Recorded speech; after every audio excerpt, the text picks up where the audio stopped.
Welcome to Bill's Bridge Corner, Tuesday, October 29th, 2013, class number 6, Hand Evaluation, Part 1. The first step that you need to do as you pick up your hand is to evaluate your hand. The purpose is to figure out what your hand and combined with your partner's hand has in terms of trick-taking power. So pick up your hand, and we are going to go through an evaluation of that hand. I need to tell you I'll be using Marty Bergen's hand evaluation, which is not the standard by some players, but I'd like to point out that Marty Bergen is a multiple American bridge champion, and he knows something about it. I prefer his approach. It's similar, but a little different than some of the other evaluation classes you may have attended. Evaluating the trick-taking capabilities of your team is the first step in learning bridge. You start with your hand, and then you add to it your partner's hand. Review.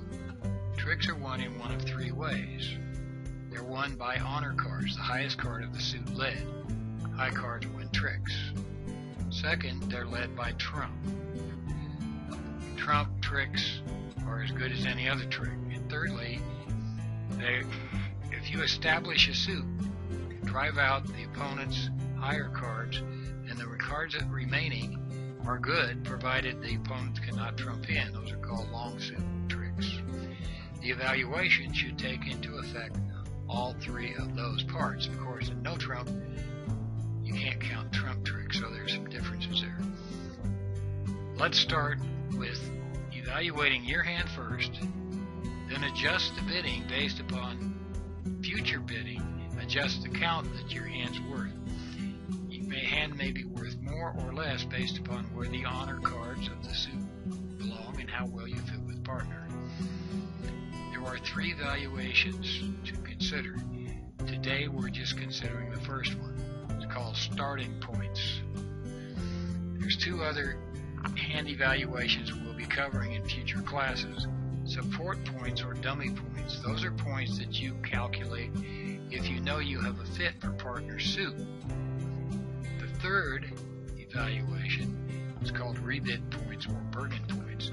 Those are points that the opener has, or the person who first bid the suit has, once he knows his partner has support for him in that suit. So here we go with starting points. You start with your starting points, and then based upon the bidding, you estimate your partner's starting points and or other points as we get into it, and determine the level you may be able to reach based upon the combined assets of the two hands. It is assumed that you have found an 8-card fit if you're playing in a trump suit. What is expected is if you have 25 or 26 points between you and your partner combined, your side will have a game in a 3-no trump or 4 of a major. Notice that 3-no trump needs the same number of points as 4 hearts or 4 spades. The difference is that there are some distribution points that you count in a trump suit that you don't count in no trump. In order to make a 5-level contract, which is a game in a minor suit, you need 28 or 29 points. Now you also know that you need to be able to bid slams if they're available, so you need to find out if you're in the slam range. It takes about 33 points to make a small slam, about 37 points to make a grand slam. Let's start by evaluating your own hand. You begin with high card points, and this is the 4-3-2-1 approach. For every card in this sequence, you add them up. For every ace, add 4 points. For every king, add 3 points. For every queen, add 2 points. For every jack, add 1 point. That is high card points. Then there are adjustments you need to make.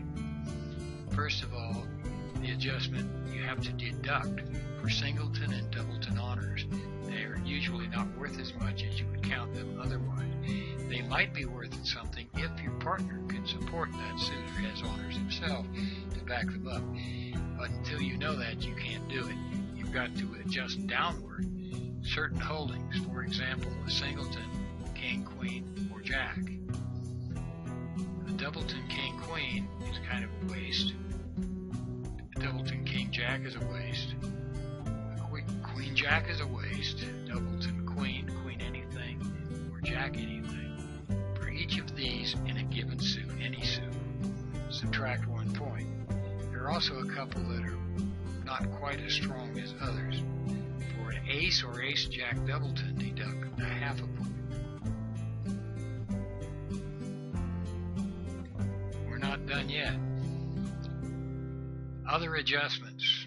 Now this is a Marty Bergen approach. He calls it adjust 3. Count the number of aces and the number of 10s in your hand, add them together. Then subtract from that the number of queens and jacks. Now what Marty Bergen calls queens and jacks is referred to as quacks. Queens and jacks are not really worth 2 and 1 points. They're worth a little less than that. So this is adjusting based on the fact that aces are more powerful and jacks and queens are not. 10s are worth something. So add that up, and for every 3 points different, you change your high card point or your starting points by 1. I'll give you an example. Here's a hand. First you count high card points.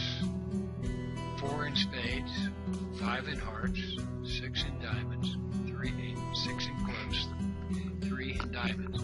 That's 17 high card points. Now adjust 3. You have 1 ace and no 10. So you have 1. Now you subtract from that the sums of queens and jacks or quacks. That's 5. 1 minus 5 is minus 4.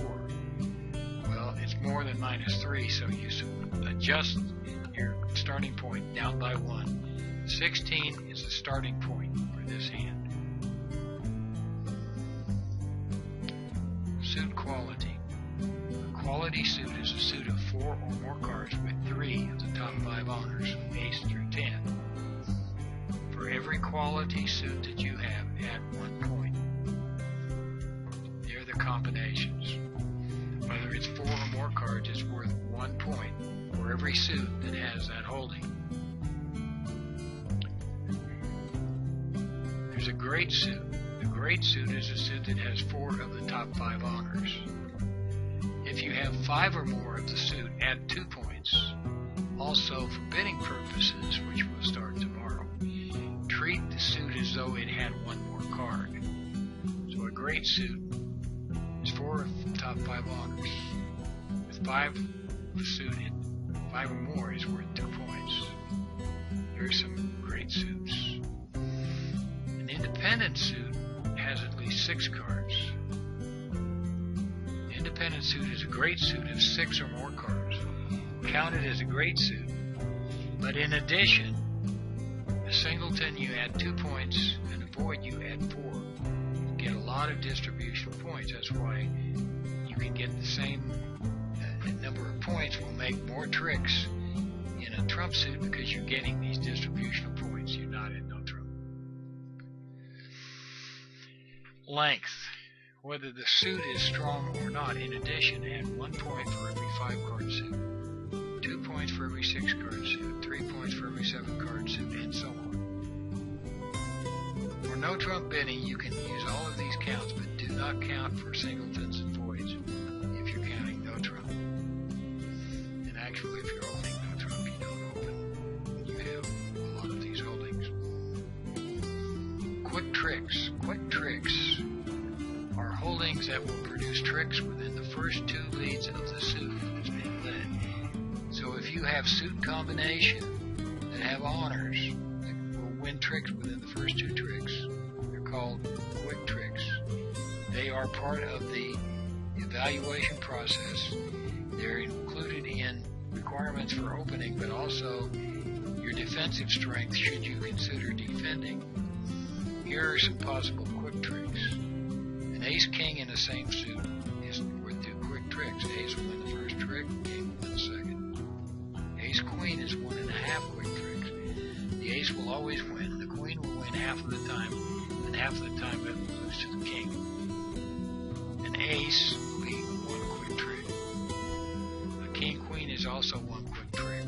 One of the owners will drive out the ace, the other owner will be a winner. And finally, king doubleton or longer is a half quick trick. Half of the time it will win and half of the time it will lose to the ace.